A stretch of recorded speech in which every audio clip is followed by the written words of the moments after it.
Hi, I'm Aaron, host of Your Decision 2018. Welcome to the Republican gubernatorial primary debate hosted by the Gazette and the El Pomar Forum for Civic Advancement here at the Garden Pavilion at Penrose House in Colorado Springs. I'm joined by Joey Bunch, the senior political correspondent for Colorado Politics. The four candidates for governor in today's debate are former Parker Mayor Greg Lopez, businessman Victor Mitchell, investment expert Doug Robinson, and current state treasurer Walker Stapleton. Joey's going to start us off. The candidates get 30 seconds each to respond to the question, and as you can tell, I am cutting them off when they go well over 30 seconds.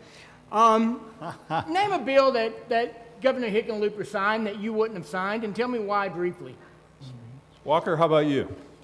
I did not support Governor Hickenlooper, his bill for his support of transportation. I think it's far too little that the state needs. He said during the State of the State address that our needs were about 6 times what he actually ended up signing on to. I would not have signed the Colorado Health Exchange, which has been an abject disaster. And so that's just 2 off the top of my head. All right. All right, Doug, bring the thunder. He signed.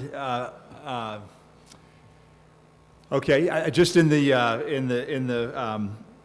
marijuana industry. That's a good question. So he signed several bills that have allowed the marijuana industry to basically continue to commercialize, and I would have been on the other side of those bills. Vic, your turn.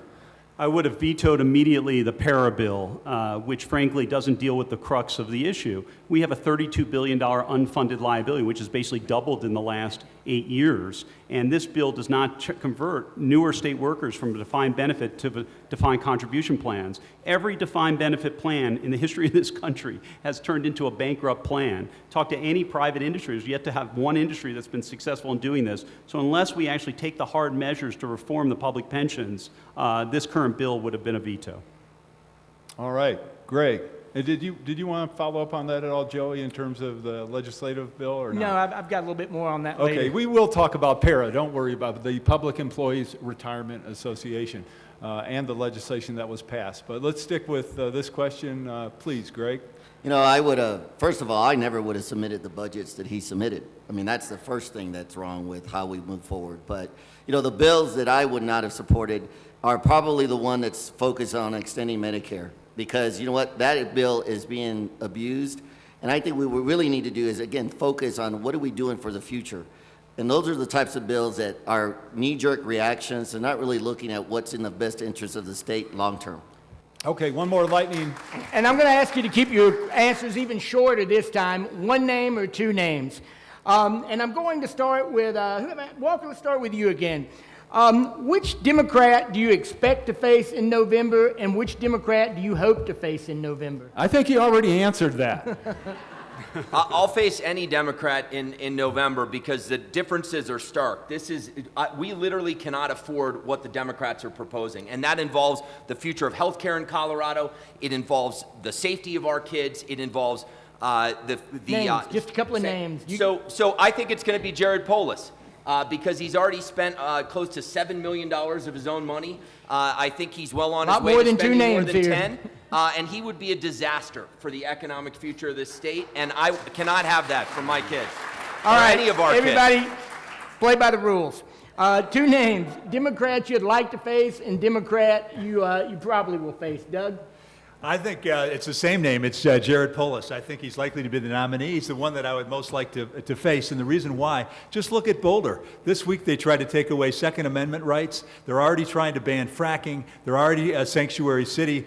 They're taking away First Amendment rights, right, in terms of free spaces and so on. Those are policies that are too left for Colorado. I welcome the opportunity to fight him one-on-one, basically, to talk about a vision for Colorado that is a better vision for Colorado. All right. I'm going to ask one more time to keep it quiet. This is like asking me to tell a short story about the South.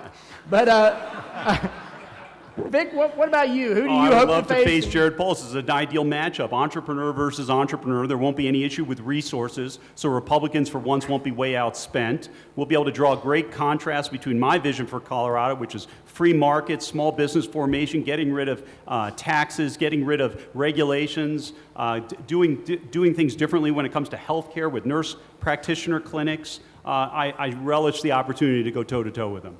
All right, Greg, 2 names. Hadn't worked yet. Why? Maybe this is my winner. You know what? I'm going to give you the same name both ways, Jared Polis. But let me tell you what. Really doesn't matter who it comes, because it's time for us to remind people that the Republicans are the party of the people. You know what? And I would love to take on any of the Democrats and challenge them about how the minority community thinks, how the minority community feels about our future, because it's all about who we are. It's about all of us. It's not just some of us. And I would love to have that conversation with them standing next to me. All right, we've got one more individual question, and it has to do with para. Walker, you've been talking about fixing para for 8 years, and we finally got something done.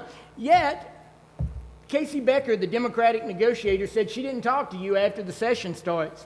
What influence did you have with the legislation that passed, and would you have signed that legislation? It doesn't look anything like what you proposed in December. Well, I'm not surprised that the Democratic leader of the House did not give me any credit. If you talk to the Republicans that were involved in the negotiations, Lang Sias in the House, Jack Tate in the Senate, they'll tell you that they talk constantly with me. I actually did go to visit Representative Becker, and I had hoped and continue to hope that if I was at the governor's desk, we would have had a better bill than we actually got. And I have deep concerns and misgivings about the bill, but I would sign the bill at the end of the day. And the reason I would sign the bill is that the cost of doing nothing far outweighs the cost of action.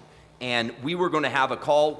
Our office was supposed to have a call with Standard & Poor's on the Monday after the session ended, and they were going to downgrade Colorado's credit. If you take the cost of downgrading our credit on top of the unfunded liability, which the chair of Para's board said would increase by at least $1.5 billion, it is unconscionable to me how you could be fiscally responsible and not want a step taken to help fortify that system. So that's how I feel about it. So who should pay more? Let me ask a follow-up to Walker here. Who should pay more? Should it be the retirees? Should it be the active workers? Or should the taxpayers pay more? Well, look, the taxpayers, the governor came around to my line of thinking on this for years. I have been advocating that taxpayers have done enough and shouldn't do anymore. The governor himself said at the beginning of the legislative session that taxpayers shouldn't have to bail out this system again.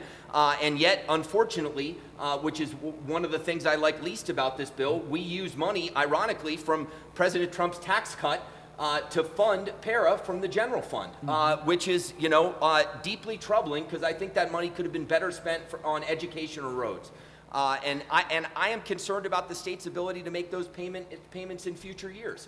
But it did increase the retirement age. It did expand the defined contribution, and it averted a credit downgrade. And I don't want to become Illinois. Because Illinois is dealing with the effects of a bankrupt public pension system, and it is crippling their schools and their cities, and Colorado cannot become Illinois. For information on how to help promote civil and mutually respectful discourse and support expansion of the distribution of our programs, please email info@harbertv.com.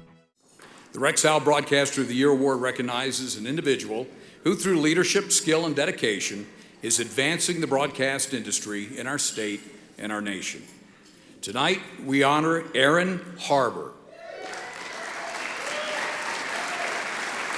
Aaron has worked extensively in the media as a host, producer, political and economic commentator, and columnist. Today, the Aaron Harber Show is the focus of his media involvement.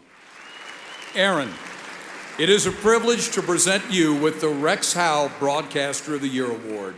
Congratulations.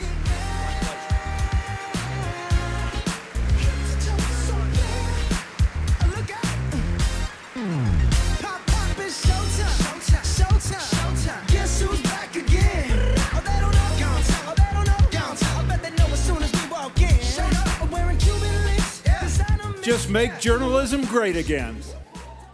The Aaron Harber Show may be viewed 24/7 at no charge from any location in the world at www.harbertv.com.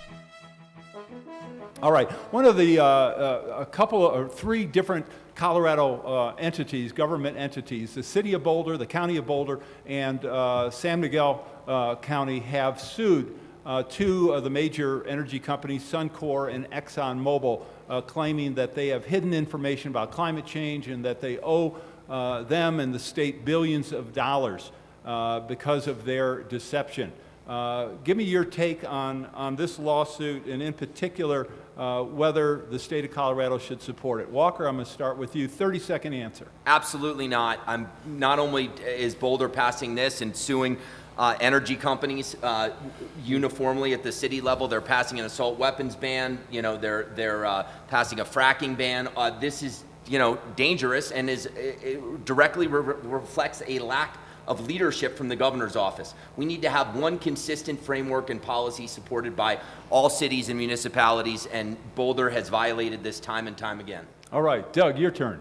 No, this is a frivolous lawsuit, and we have to look at the oil and gas industry, right? They have been a major player in this state. They employ on an indirect and direct basis over 100,000 people at great wages. This is making a difference for Colorado families in Colorado. We have to support them, and they have to abide by the rules. We can still have a pristine environment and still have oil and gas drilling in Colorado. We can promote other forms of energy production as well, but we have to be able to not spend our resources on a lawsuit like this, which is completely frivolous.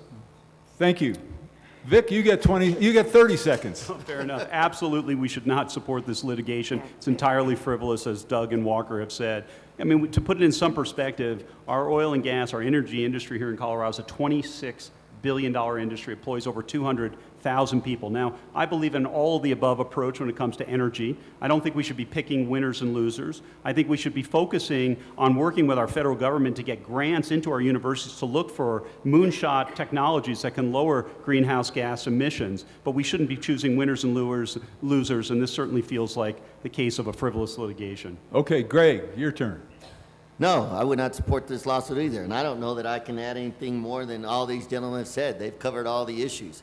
You know, we just need to make sure that everybody understands the importance of fossil fuels and natural gas here in Colorado. All right. So, Greg, on the energy issue, what would you do as governor? What leadership would you provide to protect Colorado homeowners and residents who find themselves very close to drilling sites, especially new drilling sites? What are you going to do to protect Colorado citizens? You know, as a former mayor, I understand land use and zoning. I also understand property rights. We're talking about property rights, both surface rights and mineral rights. You know, what I would do as governor is talk to the elected officials as to why are you doing zoning so close to other industries? You know, when you purposely are allowing people to build close to what they might consider to be unsafe, that is something that a local jurisdiction needs to evaluate. You know, for me, you know, I think the state is doing an excellent job on how we're monitoring and providing safety for that industry. All right. Vic, I'm going to give you a shot at that, please. Sure. I mean, I've actually met with the homeowners in Broomfield that this directly impacts their properties. And obviously, many of them are very strongly opposed to additional drilling in their backyard as well. We need to have a lot more community engagement, so the homeowners have to buy in as well. But this is an absolutely vital industry to Colorado. But I do think the oil and gas industry should own it when they have mistakes. The Firestone disaster to this day, they have not paid out any recompense to the victims, which I think is terrible. They should have owned it. They should have given out some compensation until it gets adjudicated through the courts. But yes, I don't think it's a collaborative effort to deal with both the homeowners and the industry. All right. Thank you very much, Vic. Doug, go ahead. Your turn. So having individual jurisdictions that are deciding on oil and gas policy makes absolutely no sense in Colorado. We have a statewide plan. That's what makes sense. We need to stand strong on that. We're going to see the Democrats saying that we need local control on this issue. Doesn't make sense. But our oil and gas industry players can work with the local jurisdictions to work out what makes sense so that they're not, you know, having these issues. And so it's a matter of talking, getting together, and working out these problems. All right, Walker, you get the last word on this. Well, this is a big reason that I'm running for governor, and I hope you guys will ask Jared Polis when he shows up here in a little bit how he plans to to run for governor and at the same time kill the energy industry in Colorado, which as far as I can tell is exactly what he's doing. His plan for a renewable energy economy will take $32 billion out of our economy and cost us 230,000 jobs, and it's supported by almost every other Democrat that you'll be talking to in a little bit as well. I believe the values we care about, the streams we want to fish in summer, the mountains we want to hike and ski in winter, those values are not mutually exclusive from having a responsible energy industry. We can do both, we should do both, and we need new leadership in the governor's office to do both so that we can once again embrace a one Colorado energy policy that's been in place since Roy Romer and has now been violated under this governor. For information on how to help promote civil and mutually respectful discourse and support expansion of the distribution of our programs, please email info@harbertv.com. I'm Aaron Harber, host of The Aaron Harber Show. Find us on Facebook to get all the latest updates, see behind-the-scene photos, and make comments and ask me questions. You can see episodes before their TV broadcast, so like the show today. Hi, I'm Aaron Harber, host of The Aaron Harber Show. Because I've never done endorsements or commercials, people ask how are our programs funded, especially because we provide them as a public service to all our broadcast outlets. It's expensive to produce our show, whether we do them here in Denver or go to places such as Aspen, Washington, D.C., or even Iraq. The answer is we depend on contributions to support our work to bring you some of the nation's top opinion leaders. Individuals, businesses, foundations, and other nonprofits make tax-deductible contributions to the Democracy and Media Education Foundation to help allow us to continue to work for you. To find out more or to make a donation, just go to dmefd.org. The DMEF is a tax-exempt public charitable organization and has promised to dedicate 100% of every contribution to support our public affairs initiatives. If you believe as I do in the need for a forum which promotes civil discourse and mutually respectful discussion, I hope you'll decide to make a contribution today. The Aaron Harber Show may be viewed 24/7 at no charge from any location in the world at www.harbertv.com. Greg, this is a Me Too question. Would you have voted to expel Senator Randy Baumgardner, Republican from Hot Sulphur Springs, who was accused by multiple women of inappropriate behavior? No, I would not have voted to expel him. I would have made sure that we had some real conversation or the legal process, look at it, to make sure that we hold people accountable based on what the law says. You know what? There was a day where men used to respect women. You know, we used to open doors for them. We used to make sure that we took care of them. We've lost that. It's time for the men to get back on track and remind ourselves that we need to respect every single woman out there, and we need to let our young men know that that's the expectation. If we do that, we won't have these issues. Vic? No, I wouldn't have voted because I didn't think there was a sufficient due process or overwhelming evidence. We don't just railroad people in this country. Accusations aren't good enough. You have to put up real evidence, and I wasn't compelled by the evidence they ran against him. I'm going to be a different voice. Yes, I would have. I looked at the evidence, and I thought we should have no tolerance for this in government. I remember in business having my first sexual harassment training over 15 years ago. Why has it taken so long to come for government? We should have no tolerance for any sort of that behavior. Women have every opportunity to serve in government without feeling that they're going to be harassed in any possible way. I would lead and set the example on this issue. Walker?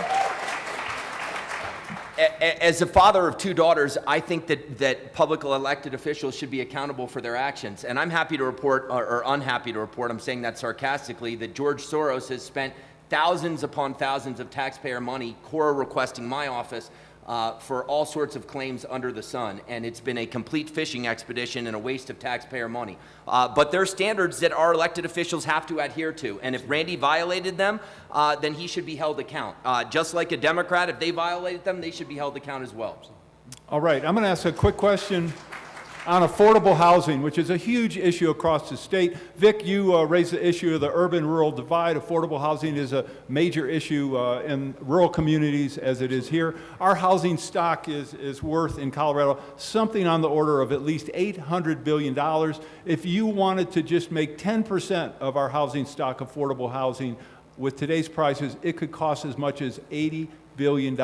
How do we help communities provide affordable housing in a substantial, in a significant manner. I don't mean 100 or 200 units at a time. I mean thousands of units at a time. So I appreciate that question very much, and we're not a command and control government. Why do we have such serious issues with affordable housing? There's something called the construction defects law in Colorado. I remember them talking about this when I was in the legislature 10 years ago. The Democrats thought it would be this terrific thing. It was a trial lawyer's bill. Fast forward 10 years, we don't build condominiums anymore in Colorado. There's a disallocation in the housing market. So we want to get rid of the construction defect law. We want to streamline the building permit process. I think that any homeowner or builder should be able to pull their own building permit by going to a qualified architect. But we also have to deal with federal lands as well. When there's been an overreach of federal lands, it's also driven up housing prices. Okay, very good. Thank you very much, Greg. I know we're out of time almost, so I want to give you a shot at that question, and then Doug and Walker. Okay. Well, you know what? When you talk to developers, you find out that there's a lot of costs that go into the development of the land. I've been asking them, do you ever think we'll go back to affordable housing? That anybody can truly afford it? And their answer is no. I don't see how that's going to happen. What we need to do is figure out, do we find a way to build smaller homes? Do we find a way to look at things differently? Because there is going to be a gap, and I don't know how we're going to close this, but it is an issue that we need to address because, again, folks, if we cannot afford to live in our own communities, we're going to find ourselves, again, looking like California. All right, thank you, Greg. All right, Doug, you do get a chance to answer that question, good. and then Walker. Yeah. So this is where we need less government, not more. How soon we forget. What caused the Great Recession? It was government involvement in the housing industry. And you know what? We need government out of the way. We need reform permitting. We need this tort reform. And we need to allow entrepreneurs and others to come up with their own solutions. It's happening in Denver. The Gates and Gary Community Foundations have come together. They're putting in a lot of money to buy land, to lease that under 99-year leases to folks that want to build on that land. There are solutions that the private sector can come in and bring to solve this issue. All right, Walker. Thank you very much, Doug. Walker, you... Well, before I was elected treasurer, I ran a small but publicly traded real estate company on the NASDAQ, and I can tell you the reason that this has not been fixed properly is that the legislature has not permanently fixed construction defects, and we need a right to cure over a 90 or 120-day period. This is a supply and demand issue, and unless we fix construction defects with the right to cure, we're not going to get the supply of affordable housing we need for kids starting their careers in Colorado. I'm going to let each of you sum up in a minute and a half, if you want, a minute to a minute and a half, the reason why these folks in the audience and in our television audience should vote for you. Walker, I'm going to start with you. Get a little closer, just a little closer. Thanks for having me. I'm running for governor for 3 really important reasons. My kids, Craig is 10, Coco is 6, and Olivia is 4. The Colorado that I want for them is hopefully going to be one that's filled with abundant economic opportunity. Not just for them, but for all our kids in Colorado. I am fortunate now to be Colorado's longest-serving statewide elected Republican.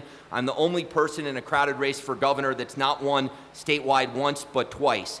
That has given me the opportunity to be on the front lines of all our important economic policy battles. I led the defeat of Amendment 66, the largest proposed tax increase in Colorado history, because the money wasn't going to end up in the classrooms for our kids where it belonged. I was co-chair of the effort with Governor Ritter to defeat a terrible public policy idea, Amendment 69, for a state-run single-payer health care system. We beat it 5-1, and yet every single Democrat running for governor in this election cycle supports a Bernie Sanders-style health care system as the future for health care in Colorado. And I have been the longest and loudest voice for reforming our public pension system because it's the biggest debt we have in state government. We are facing a leadership crisis in this state. We badly need a governor who has had leadership experience in the private sector, can combine it with leadership experience on important public policy issues, and get to work solving our challenges, from health care to our crumbling infrastructure to the future of our retirement system. And I can't wait to have that opportunity to make Colorado better for my kids and for yours.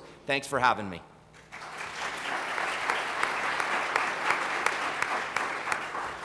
Now, I'm not sure what it means that the rain has stopped so Doug can speak. That's a good, it's a sign from above.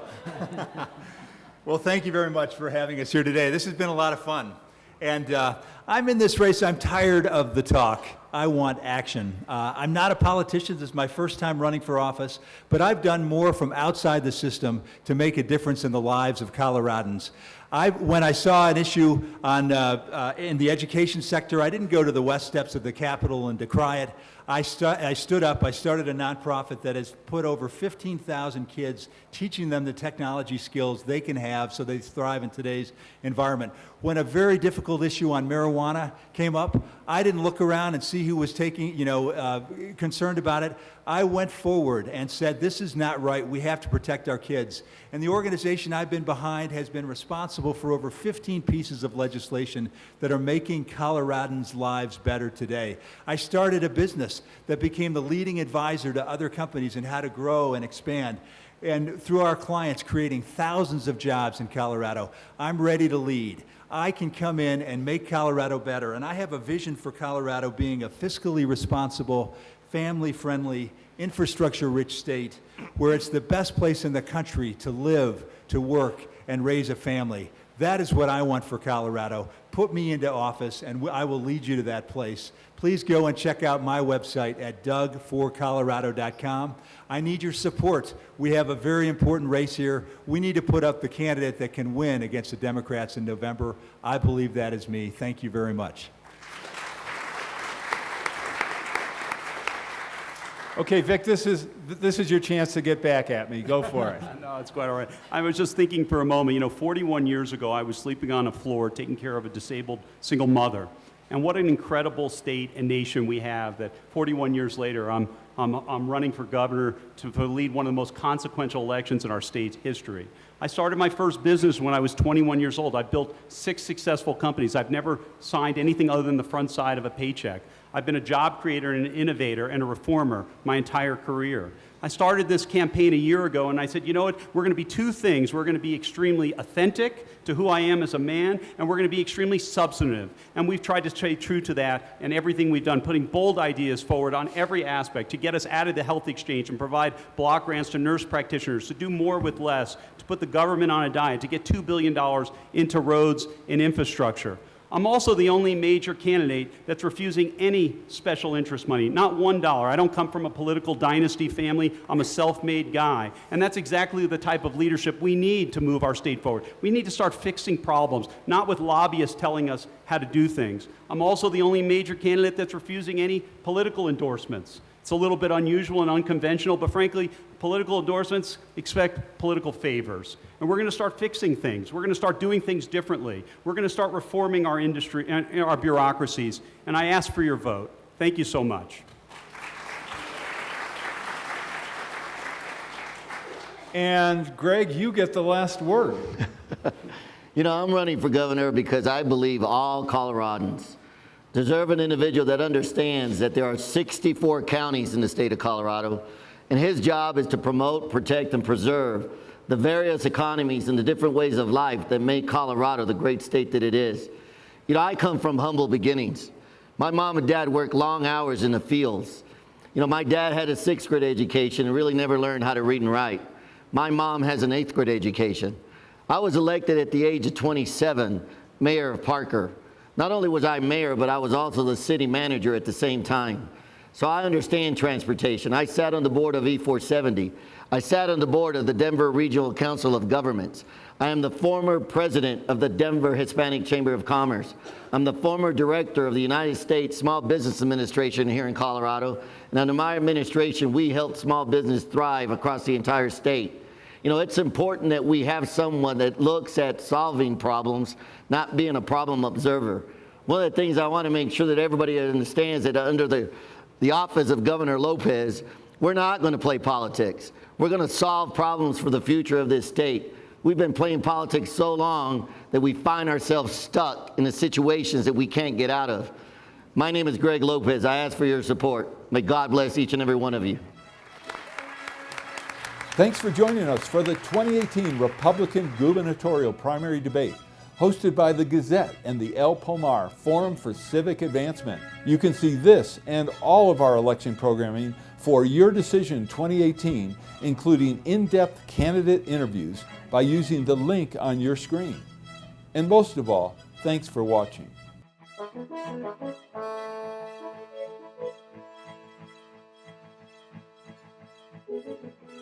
please contact us. We want to hear from you. And thanks for watching.